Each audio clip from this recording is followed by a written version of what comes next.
Selamat pagi saudara-saudari yang dikasihi Kristus. Mari kita mengawali hari baru dengan mendengarkan firman Tuhan yang diambil dari Injil Yohanes bab 4 ayat 43 sampai dengan 54. Tuhan bersamamu. Inilah Injil suci menurut Yohanes.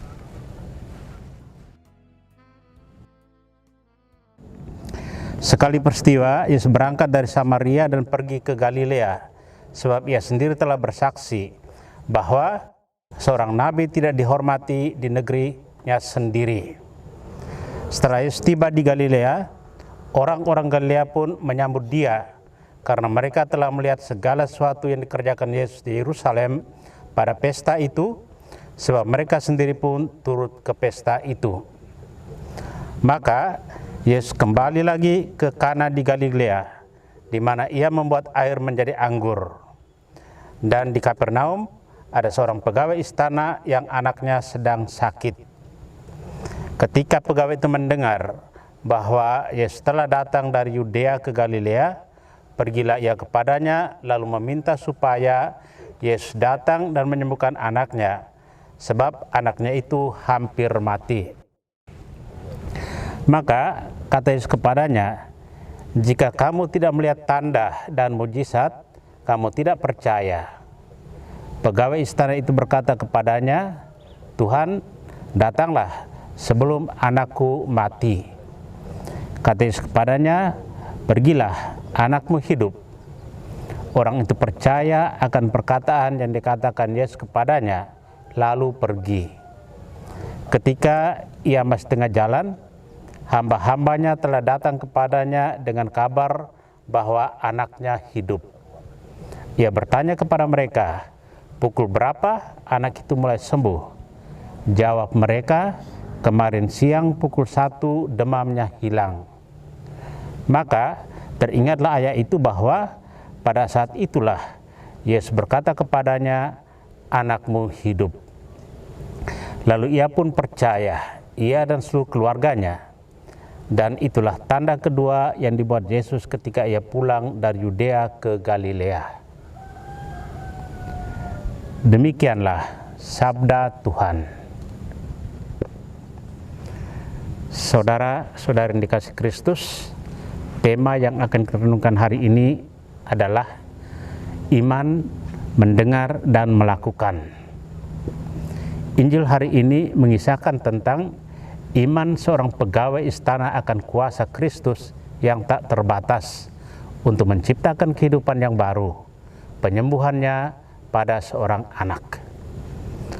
Pegawai istana itu memiliki iman kepercayaan yang luar biasa. Mendengar Yesus datang ke Galilea, dia pergi menjumpai Yesus. Pegawai itu tidak sekedar percaya, tapi dia aktif menunjukkan kepercayaannya dengan berusaha menjumpai Yesus. Perkataan Yesus yang penuh kuasa disambut hangat oleh pegawai istana itu dalam kepercayaan penuh.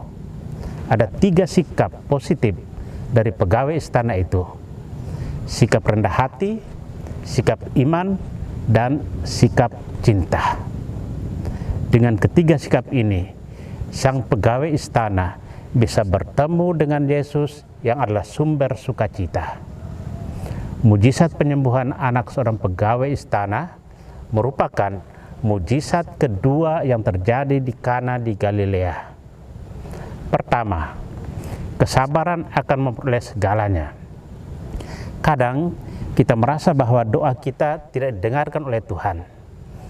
Itulah yang membuat kita kecewa, putus asa, bahkan berhenti berdoa. Padahal Tuhan sudah berjanji bahwa setiap orang yang setia mencari akan mendapatkannya, dan setiap orang yang mengetuk, pintu akan dibukakan. Kedua, memiliki sikap iman yang benar dalam hidup. Iman yang benar adalah iman yang lahir karena sungguh percaya akan sabda Yesus, bukan karena telah melihat atau mengalami tanda atau mujizat tertentu di dalam hidup. Saudara-saudari yang terkasih, beriman itu sederhana. Hanya jika kita terus mau setia mendengarkan sabdanya dalam kitab suci dan kemudian mengaplikasikan itu dalam keseharian hidup kita. Pegawai istana dalam Injil hari ini dengan 3 sikapnya melakukan hal tersebut. Itulah arti beriman, patuh pada sabda Tuhan, dan punya keberanian untuk cepat bertindak. Amin.